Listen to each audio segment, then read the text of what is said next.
Mike, thank you for coming on. You're welcome, Tim. Absolute pleasure. You have created a really sustainable, fantastic business here, helping people, essentially reuse their pianos if they want to get rid of them, but have the emotional tie to them to keep them and transform them into something. Yeah, that's my sum up. It's a multi-generational thing. First of all, the concept is globally unique.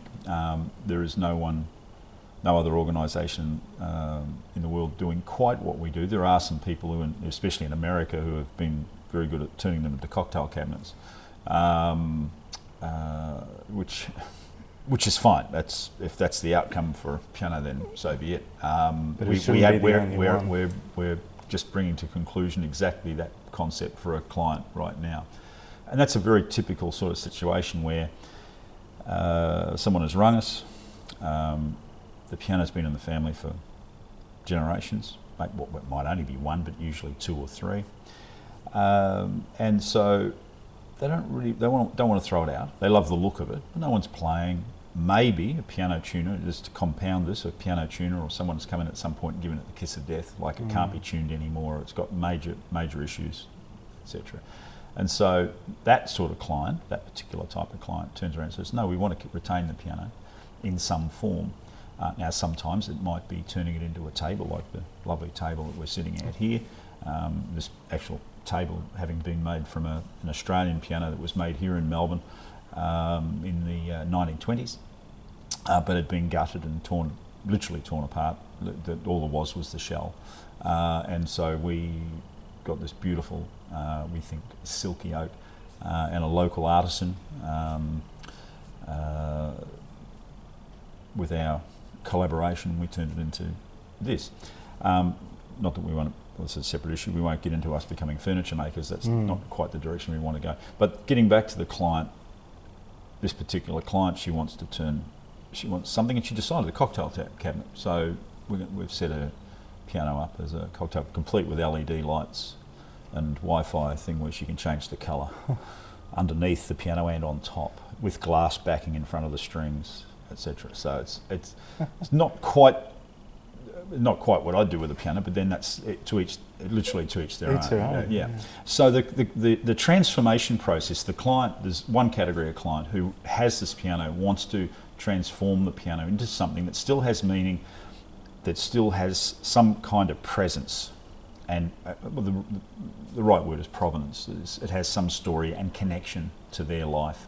And you've got to remember, in a lot of these cases, given the life and the durability of pianos, that a lot of people are, how would you say, well, grandmother was given the piano for her 18th birthday, or great-grandmother, actually now, great-grandmother before the First World War, before 1900 even, was given the piano their 15th, 18th, 25th wedding present, whatever the case may be. And so the piano is quite precious to them, and also in their lifetime, unless they were upper middle class or wealthy classes, the piano would have been the most expensive thing they bought in their lifetime, because they wouldn't have aspired to home ownership. So the piano was the first great material possession. The piano was the most expensive thing they would buy. The piano, its significance in economic sense, the piano hire purchase, or what they used to call time payment, was developed by the piano industry. Right. It's the first. It's really quite significant. Quite getting away from music, and it's the transformation of the piano to its presence in the lounge room, the living room in Queen Victoria's time. Its presence from an economic sense and significance is quite profound. So we have a number of clients who have a piano that's been literally in the family for 3 or 4 generations. We're restoring a piano for a family right now that probably in sheer market terms you wouldn't really restore. People are spending $10,000 restoring it. It's not worth $10,000, but it is to them. It turns out that it was the wife of this couple. It was her great-grandmother's piano. It was an 18th birthday present. It was brand new in 1895 or 6, and it is the one thing that's been handed down the family. and it's reached a point where it's either spend nothing on it or spend a lot on it, and they're in a position financially to be able to spend a lot on it. And you know, it's a massive job and a big undertaking, but that's that side of things. You're preserving the instrument, but not everyone's in that position where they're going to say, well, you know, I'll just drop 10k on restoring a piano that people may or may not be playing. And so we come around to the second and most common type of client, who says, typically a client between 60 and 75 years of age, says, I'm downsizing, all the kids have left the home, they've got grandchildren, the grandchildren are showing no interest maybe in playing the piano, they've got this instrument that may actually be working quite soundly, sitting in a corner of the living room. They're moving from their Glen Waverley home, their East Malvern home, and they are going to an apartment. They're either moving to South Bank, maybe retirement style living, and suddenly this monolithic thing that's not getting used, sitting in the corner, is suddenly a thing. And people are now slowly becoming accustomed, or are getting their head around, you know, what there's, and our buzzword, there's a better outcome for a piano than under the wheel tracks of a bulldozer at your local tip. Well, that's basically, I mean, when you look at the timbers in this beautiful table, these things can be, and we come back to how the idea came about, etc. But they're the two most common sort of clients. We then, the clientele that we are still yet developing is the clientele that walks in and wants to buy this product. Yeah, right? And that's the closing. That's the closing of the loop of the whole recycling thing. You know, that's a separate question, separate thing. But there's this thing where people have their wheelie bin outside and they throw their recyclables, and they think that's the recycling process. And we know now, with stockpiles of rubbish, recycled or recyclable rubbish, and zero investment by really state and federal governments in processes to recycle rubbish, recyclable rubbish. And China is not taking it anymore, and said, well, you know what, we've sorted out the problems, we don't want it anymore. So all those boats of stuff that were coming to our place, push off you go, take it home. And that's where we're at the moment. So it's going to require, and it's not just the mainstream things, and we see it with the big companies like cardboard and bottle recycling through like Amcor and Visi and all those sorts of things. It's actually, there's a number of great ideas in the niche industry, and we're a niche. But we have, you know, real potential.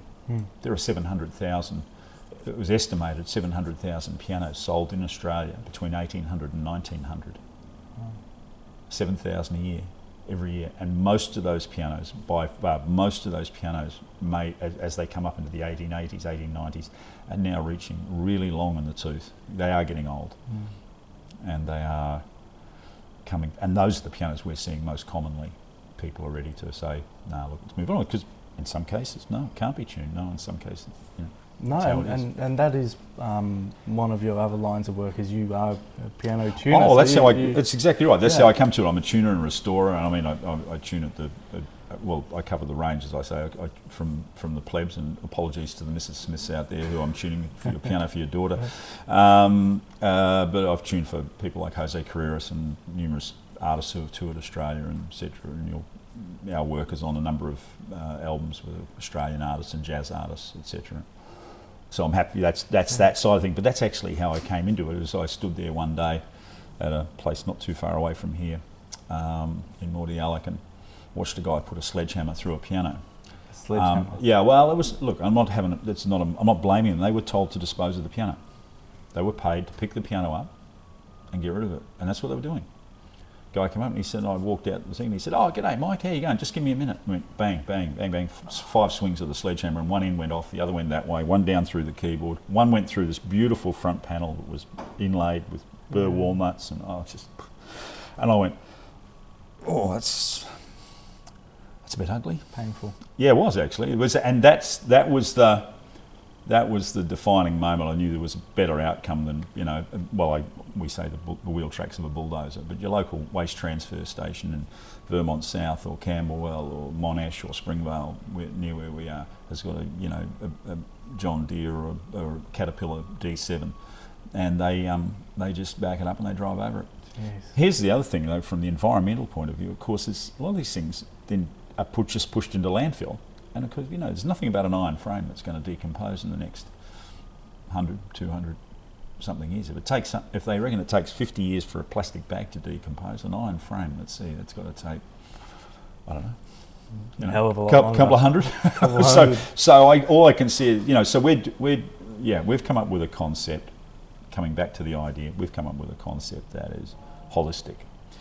We categorise the piano. When a piano does come to us, when someone says, "Oh, look, we are downsizing and we arrange collection," piano comes into us, and within basically 5 minutes, we've been able to categorise it and qualify it. So, is it a still working piano? Can we find a home for it? Now, sometimes it's a piano that's of sufficient quality that we can invest time and money in it and refurbish it, some cases restore it for a future client because it still has another 25, 30, 40 years ahead of it. In some cases, piano may still be playing, but it's no market value to do the kind of thing. I mean, people are giving pianos away for nothing. This is the really sad part. Well, look around us. We've got between us and the back wall, we have 70 pianos here. And some of them are our clients' pianos that we're refurbishing and doing various things too. But the demand, the number of inquiries coming in is far outstrips the output out through the front door. An imbalance that we'll probably never ever actually get on top of. But I think it's symptomatic to the main issue and problem you're solving, is people are downsizing. We're in a society now where we're living in high rises and tall buildings and smaller houses because housing prices are going up and all that kind of stuff. So therefore this big piano sadly doesn't have space. It's not as relevant. I blame Elvis Presley and the Beatles for making the guitar popular. And everyone decided that actually it was much easier to play a guitar than it was a piano. Actually, it's not quite true. Well, I apologise. I did exactly that. No, that's right. I learned piano right. and both of you've tuned it. Both of my sons are playing guitar, so I mean, what do you say? Look, it's still the king of all instruments, king of all orchestral instruments. It's still a great instrument, but how relevant is it today? Well, ironically, we've probably more people playing the piano today than ever before, just not in Australia, just not in the West. I heard a figure I was in China recently for the Music Expo in Shanghai, not in the last 2 weeks, for those of relevance, about 3 months back in September, October. And the figure that was bounced past me was, someone said, is the piano in decline? Well, I wouldn't have said so. They had 2 exhibition halls the size of Jeff's shed here in Melbourne, filled with just pianos, people exhibiting pianos. There are claimed to be somewhere between 35 and 100 piano makers. Well, depends who you're talking to, but somewhere between 35 and 100 piano makers in China. The estimation is there are 80 million people playing the piano in China. So the piano's not dying anytime soon. So it is one of those things that, but it as an article, it does occupy space. And because let's be blunt, we're more materialistic than we've ever been. So we have more stuff than we've ever had before. And we have the same amount of space to fit more stuff. Welcome to the storage industry. That's right, I'll give a shout out to my dad. I thought he helped him for 2 months putting his stuff in the storage. Yeah, well, he didn't pack away his lawn bowls.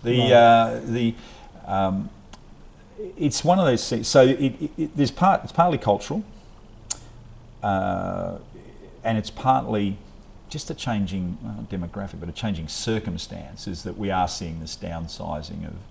I mean, I've still got some clients who, excuse the expression, but little old ladies, the cliche, but who have lived for the last 10, 15 years since their partner passed away in big houses, 4, 5, 6 bedroom homes in East Malvern and Toorak and Armidale and places like that. And that's where they live. That was their home and they're not moving. But the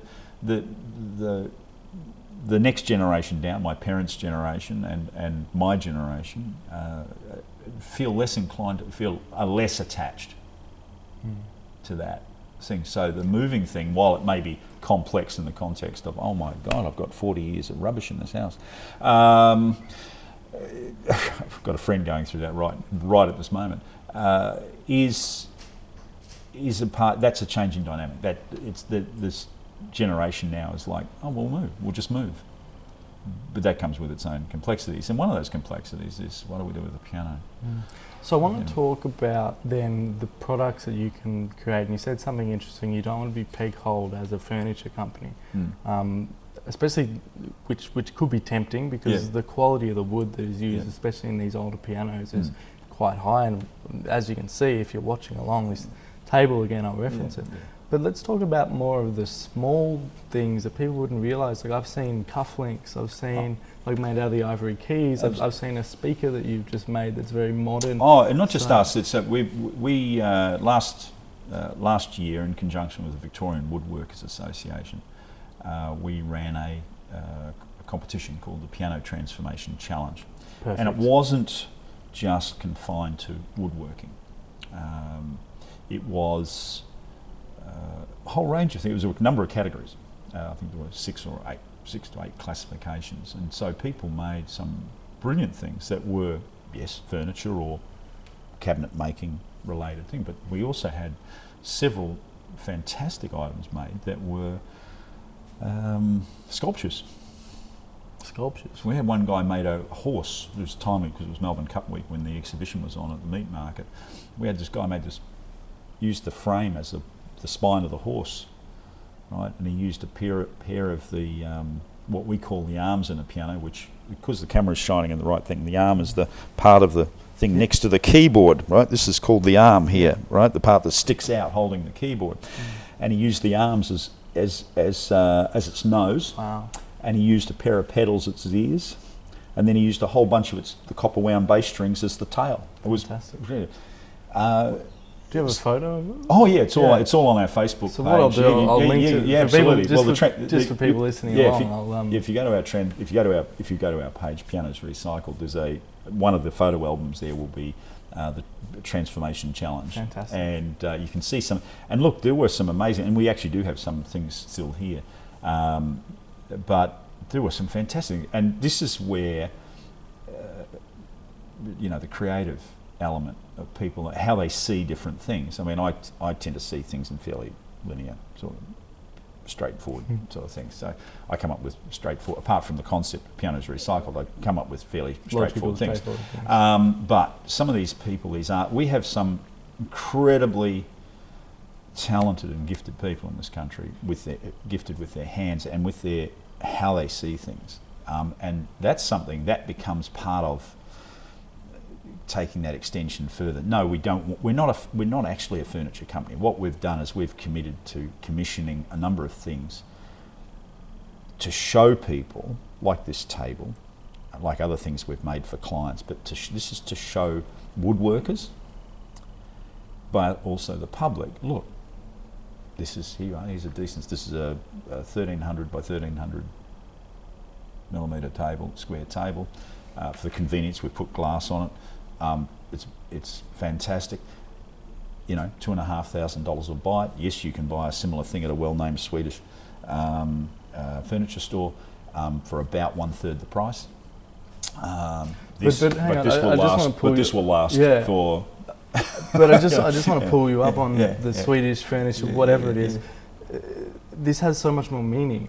Absolutely. It has so much more meaning than just your Tom, Dick and Harry casual table. It's maybe I wasn't the one that played piano because I gave up on my piano, but my grandparents have passed away, and then now there's this piano that I want to be still used, but I'm not going to play it. How can I create something that is meaningful? And a table, even we're not doing it out of your grandmother's Kauai. No, but because the timbers and materials that was built from the thing. However, the concept that's good. That's good. Someone's playing. Yeah. That's great. And look, we come back to actually something you said earlier about what happens. People pick up the phone, and the first thing we do, and we get an inquiry a day. That's an inquiry day on the phone, via a Facebook message, by an email, through our website, or sometimes just a text. Hey, I want my piano picked up. and no information, no where am I, no basic service. Really, absolutely. absolutely. We're dealing with people.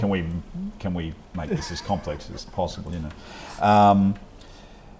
So we qualify at that point. We qualify in the traditional, not sales sense, but we try and qualify. What do you want? So somebody like our client who's having, we've got clients, one which is just coming to completion, the one with the cocktail cabinet.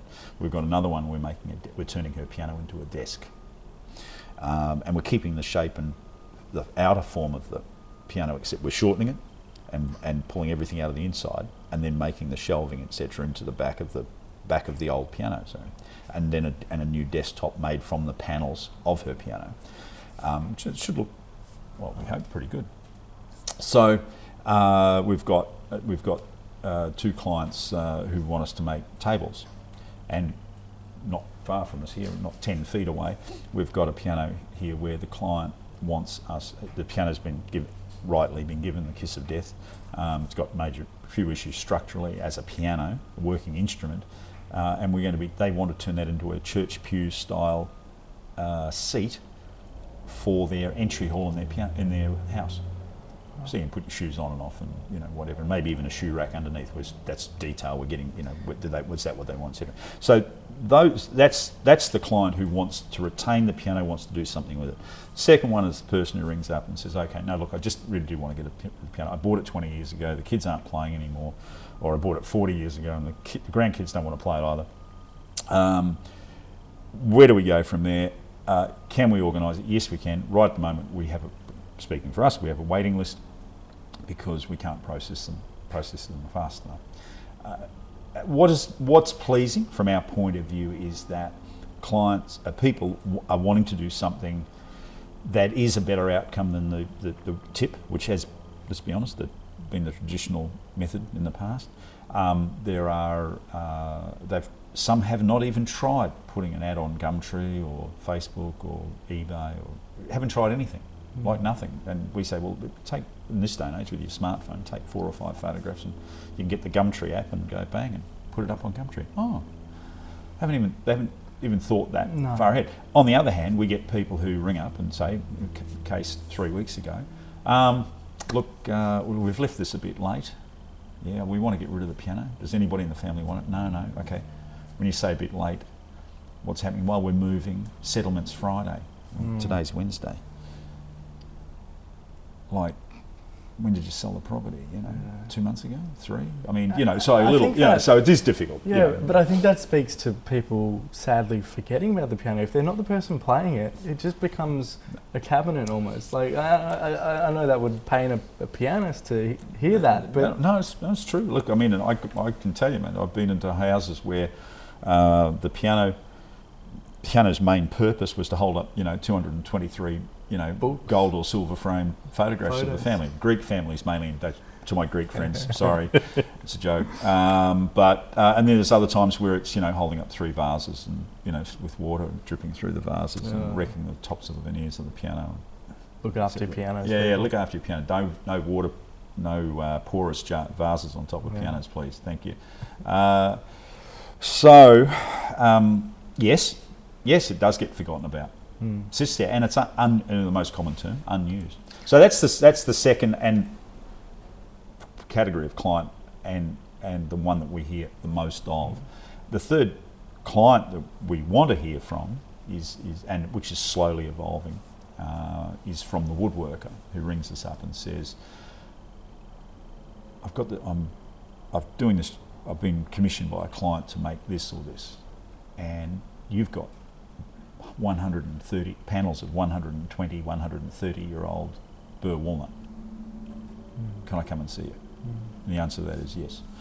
We have an online catalogue that we make available. We'll email them that, and that's updated because the Google Drive catalogue, so that's updated constantly. Every photograph gets added to it. Every piano that comes in this place, we take a photograph of the front, one of the sides, and one of the back. So why the back? So people can, so woodworkers particularly, can see how many posts and things are on the back. So if they want to make a table, like this whole table here, only used material from one piano. The legs, the skirts, the rails, the top, everything came out of one piano. There's nothing in this table here that is less than 100 years old. Most of the timber, etc., in this particular table would have been forested, probably in what would have been the Sherbrooke forest in the late 1880s and 1890s, because that was reforested and replanted at that time. And so for the timber industries, or piano industries here in Victoria particularly, that area and South Gippsland were the common areas for the timber resources. Wow. Because that just, again, speaks to the quality, speaks to the story of what you're making, and it speaks to the real history and behind it. It's quite fascinating. We do come back to the thing of provenance. The great connection with it for the person who wants to transform the piano is the story. Auntie so and so, or great grandma Mary Ellen, had the piano, right? Yeah. We pick older names, Agnes, Stella, whatever. The classics. Old-fashioned, the classics. Ethel, great grandma Ethel, was given the piano on 18th birthday. And I use that example, but that's actually the truth. That's actually the truth. That was, and occasionally we'll find a receipt or a docket or something, a business card from 100 years ago or something, or a docket from handwritten in the beautiful old copper plate handwriting, with here's the receipt for X number of pounds, the price of the piano £41, paid off at 10 shillings per week or month or whatever, not per week, usually per month. The average, going back to a time where the average working man was working a 42 to 45 hour week for £3.10. That's $7 for the non up to economists. Imperial English currency. Yeah. And you have, and so this whole thing of, it took them longer than this, but in wage terms, it took them half a year or more to pay for the piano, in actual just wage terms, but in actual terms it took a year or 2 years to pay for the piano. Oh. And so it was valuable because it was valuable. It was the most expensive thing they bought. And of course the thing in the piano's favour, and adding to the story and assisting it in retaining that story, is the durability and long life of the piano. Even your average quality, moderately well-made piano of 100 years ago should still today, in 2020, still have a useful working life of another 25 years. 25 years. So you're talking average lifespan of a piano of that period of say pre-1930s should be at least 125 years. What on earth? What else can you possibly say other than a watch or a clock? What else can you say about that? Because nothing, because it doesn't compare to anything today, right? So when you take something then, and the materials and the craftsmanship and the way certain things were done, just staggering. Some of the, and not that the crafts have been lost, but just the approach and the way things were done at that time, and it was commonly done. They last a long time. They weren't all great instruments, by the way. I mean, there were people who made really, really high class, first class, the best instruments you could buy, and there were other people at the other end of the scale manufacturing things for the working classes. And that's today as well. And exactly right. Nothing's changed. We have but the general workmanship per se, like in terms of woodworking skill, was really, really good across the board, and particularly from the piano, from the nation that really began to dominate the piano manufacturing industry worldwide, other than North America, because the American industry was massive.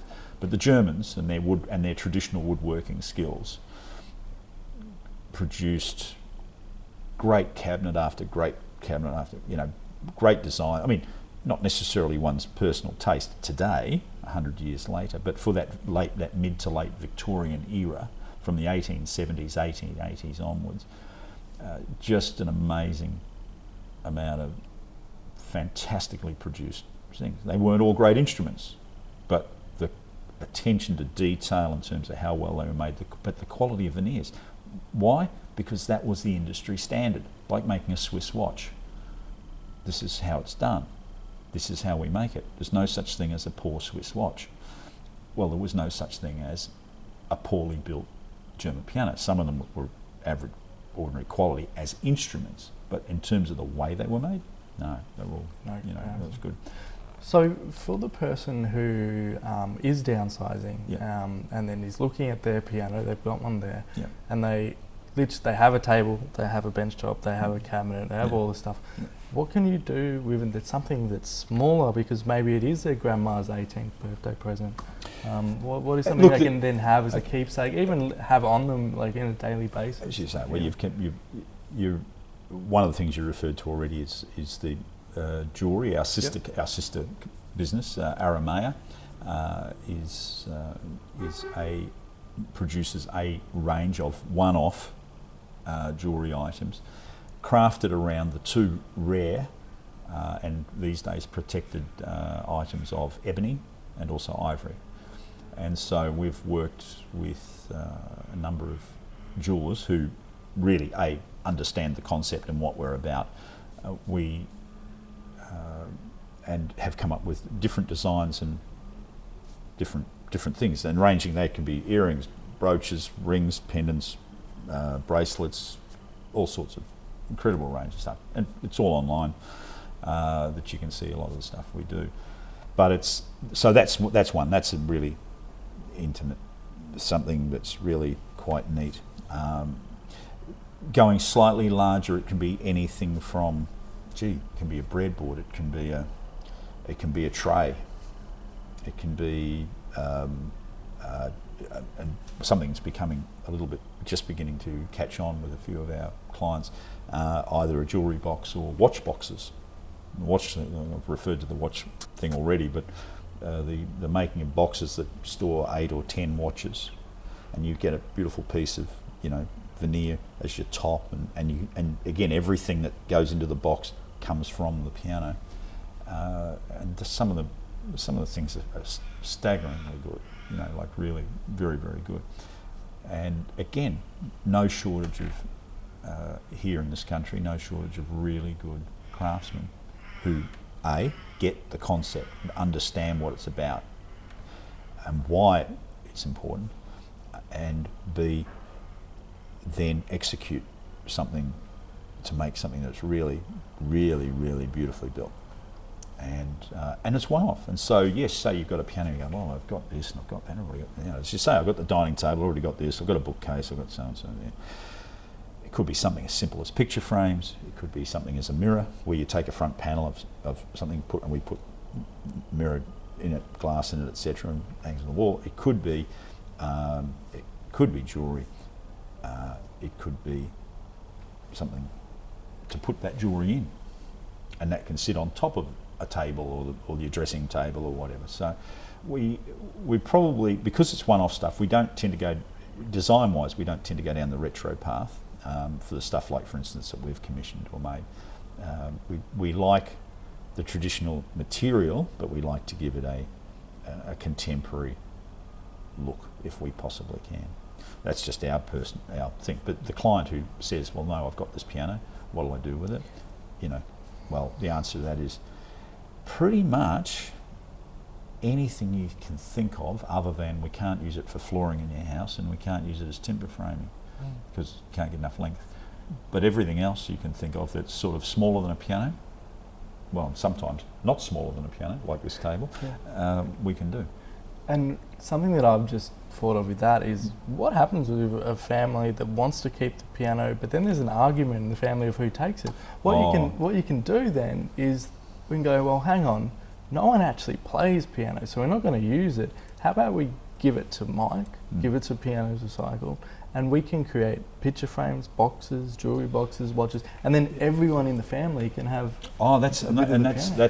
that's the case, and I can certainly quote one instance where the father passed away. He was a very fine musician. One of the 4 children contacted me, and they wanted to come up with something whereby something could be made from the piano for each of them. And what we came up with was basically 4 jewellery boxes. Now, for one it was a watch box, for 2 of the sisters it was jewellery boxes, and for the 4th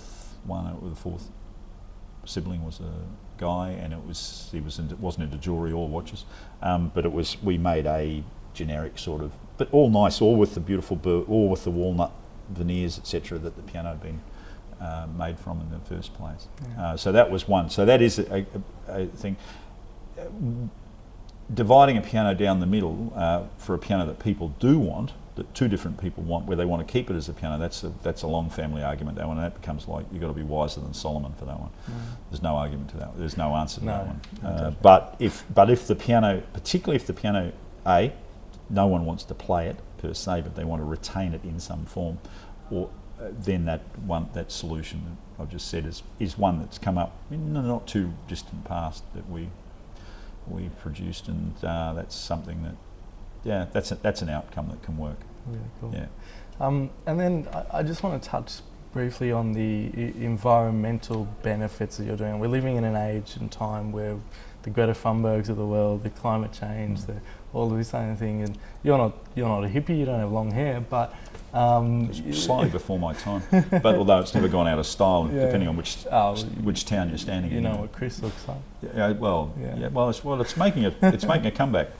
But no, I just want to touch on the environmental stuff you're doing. You said like it would take years for some of the steel to break down if we're just getting rid of it. But now you're repurposing things and having an impact on the environment. I'll give a really quick. I'm conscious of the time thing for you, but the average piano weighs between 220 and 240 kilograms.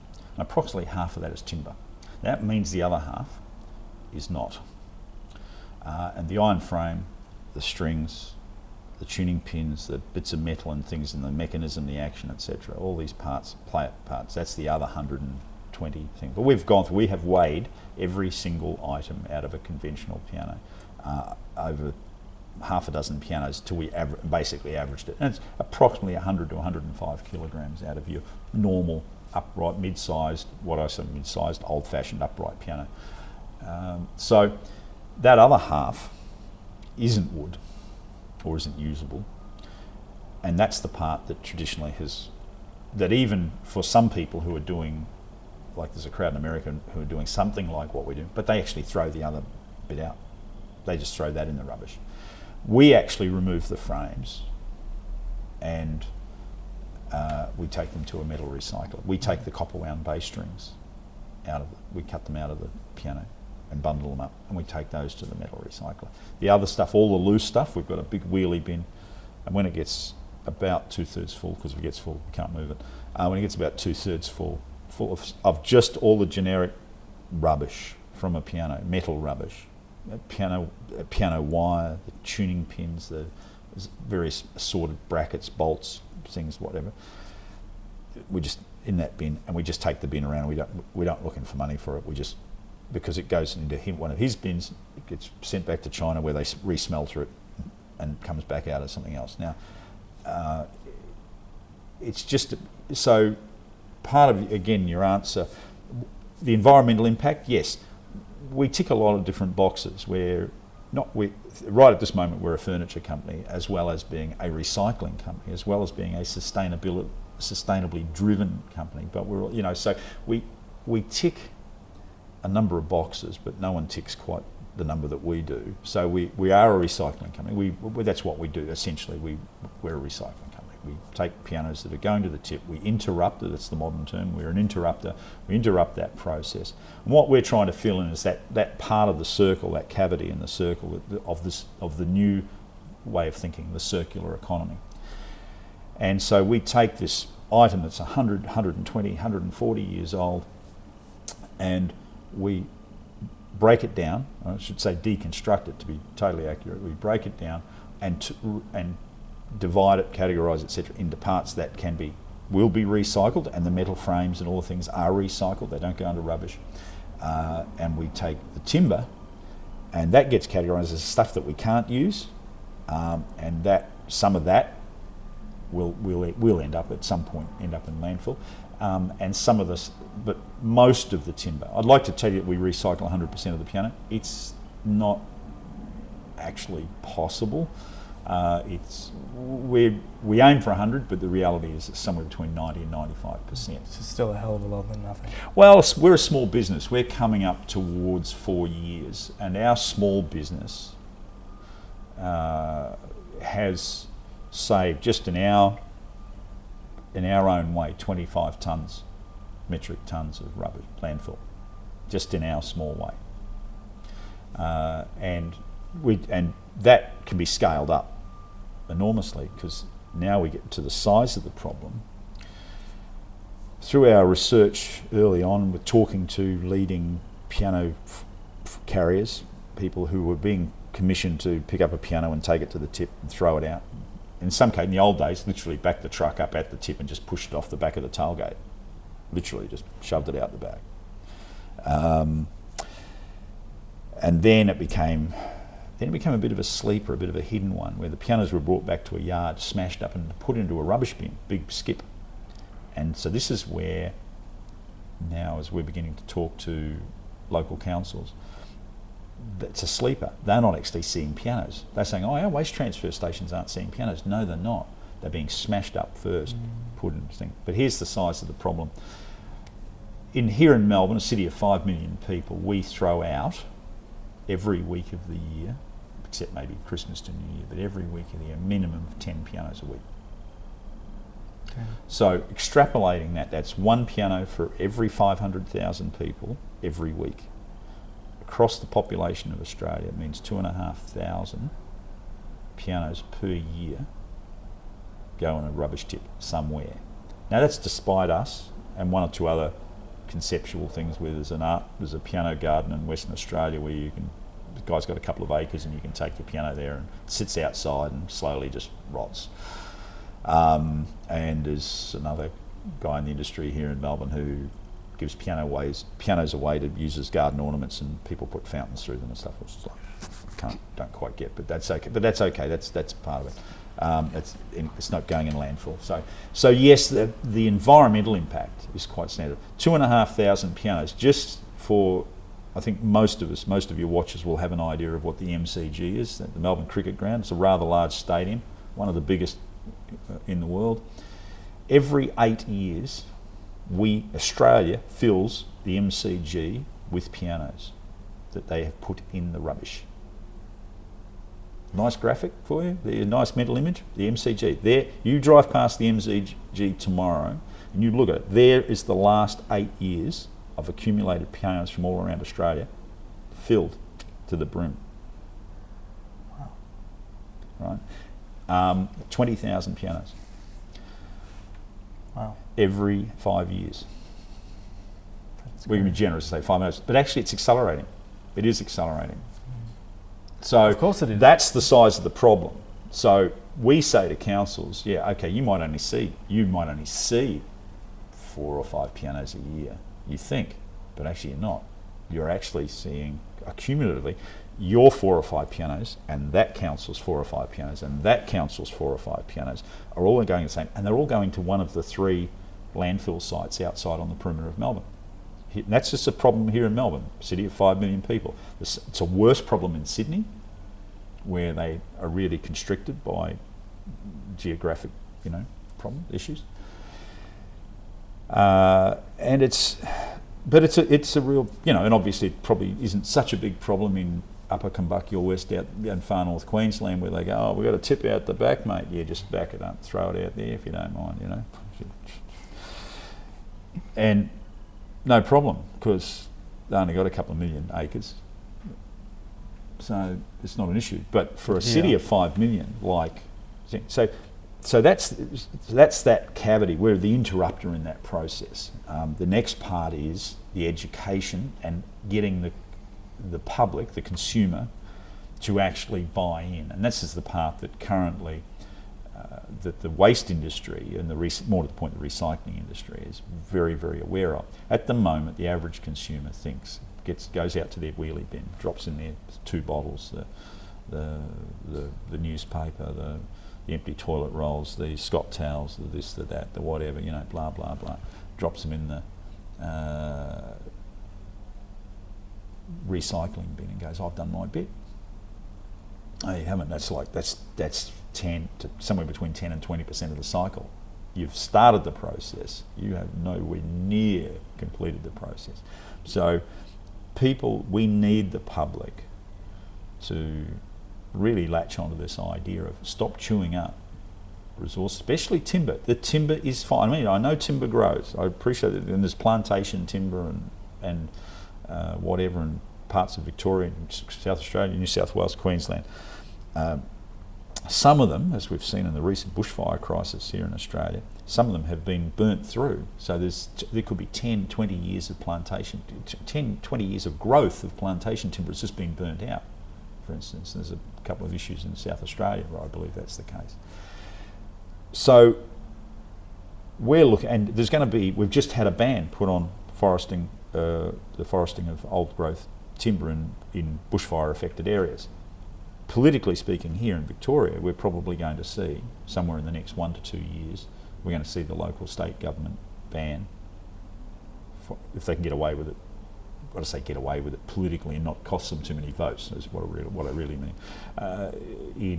We're going to see foresting in old growth areas banned, period.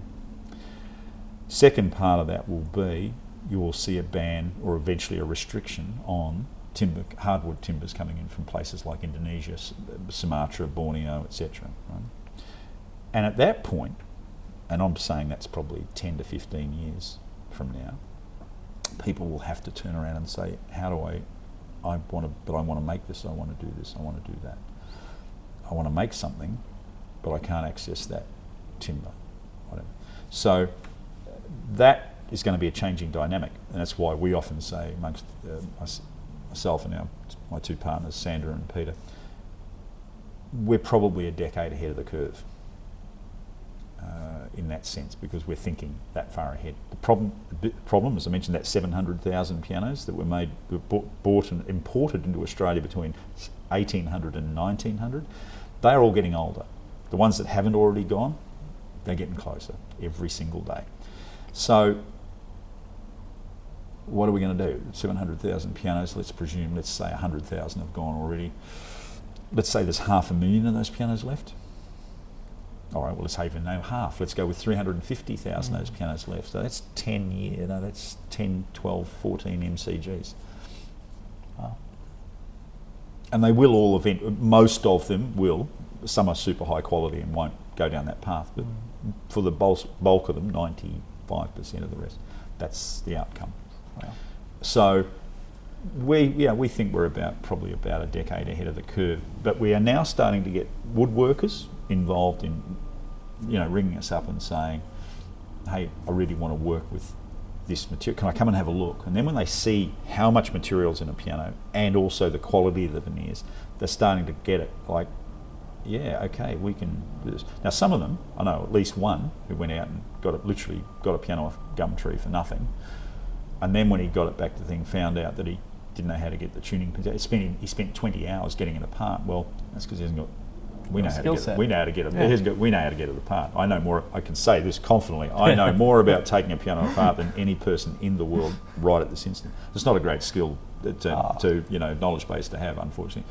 But at this point in time, that's 20 hours. Guy's got to put a dollar value against it. I said, mate, it's just much easier if you come and knock on our door. We'll hand you. You can back your Ute or your Ford Transit van or whatever. You can back it up to the door, and it'll all fit in a station wagon, and we will load your truck, your van, your station wagon, your trailer, whatever, with one deconstructed piano for somewhere, depending on the quality of veneers and the amount, somewhere between $500 and $1,000. The $1,000 would mean that the veneers were really like You a bit put exclusive, a lot bit of work, well, not I haven't, but the original mate, but the veneers are really exclusive. Now, part of that process also, to the woodworker who walks in the door and wants that, is that we know where the piano came from. We know given my history and background, we're able to identify the piano. We know what year it was made. We've got a rough idea of when it was imported. We try and get a backstory on every piano. It doesn't always work, but we try and get a backstory on every piano that comes in, so that we're able to then provide a certificate of heritage to that woodworker. When he makes something, we will then give his product a certificate of heritage, saying here's what your radiogram, here's what your jewellery box, etc. Here's what it was made from. Here is the pianos, here are the veneers, here's the type of wood, and here's the age. Guaranteed, warranted, guaranteed, this is the background, this is what it came from. There's the heritage document. And we will issue that once they've completed. We won't just give them a blank one. Once they've completed something and we know for sure that that item is made from that product, we go, here you are, and we'll do the we've already have them, the templates, etc. We fill in the details. We've got a growing database of different brands, which we, compile, expanding all the time, and bang. So that guy then produces something and can then say, well, I've made this, and here's what it came from. Here's its background, and so that's that story, that connection, that thing. So that gives the new owner this connection to the past. So they're not just buying, I bought something that's made out of recycled flooring that came out of a factory in Maribyrnong, which is nothing wrong with that. No, I would say that's a problem. Going back to story. Yeah. Mike, I think that's a fantastic spot to end it on, because, not only then does the woodworker, I'll just sum it up, the woodworker then can sell this box, this jewellery, whatever it is, with the added emotional benefit of this is Correct. heritage certified. Yes. Correct. Exactly it. It's a long road, it's a long process, and I appreciate you've given us a chance to tell our story a bit as well, but it's always a pleasure. I do have two last questions Yes. though, just before we finish.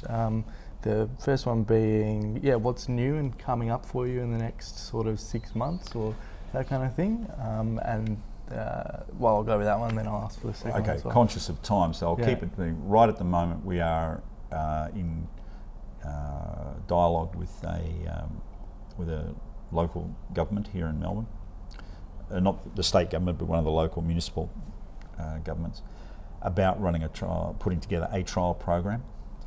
And so that's going to be the big focus for the next 6 to 12 months, because that's the scalable opportunity for us as an entity, as a business to date, getting this established, getting this foothold.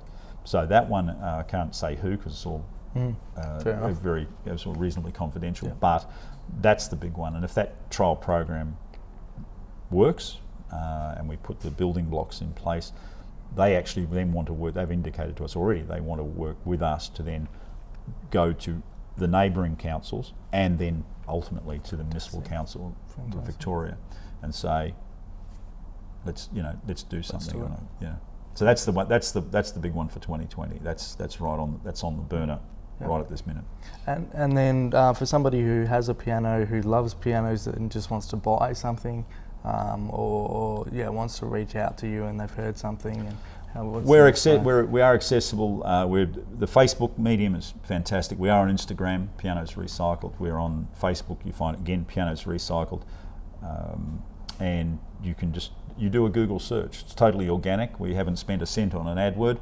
If you type in pianos and the word recycled next to it, lo and behold, we come up number one. Even if you're in Massachusetts or Bath, thank you very much for the inquiries. We do appreciate them. Can't help you this week, sorry. And I say that because that's exactly where we've got inquiries from. The one from Boston was hilarious. Can you pick our piano up next week? And the answer was no, not really. Sorry. So we had to clarify that one. Awesome, mate. Well, I've been Tim, you've been Mike, and we've been talking. Pleasure, mate. Thank you very much. Cheers. Cheers.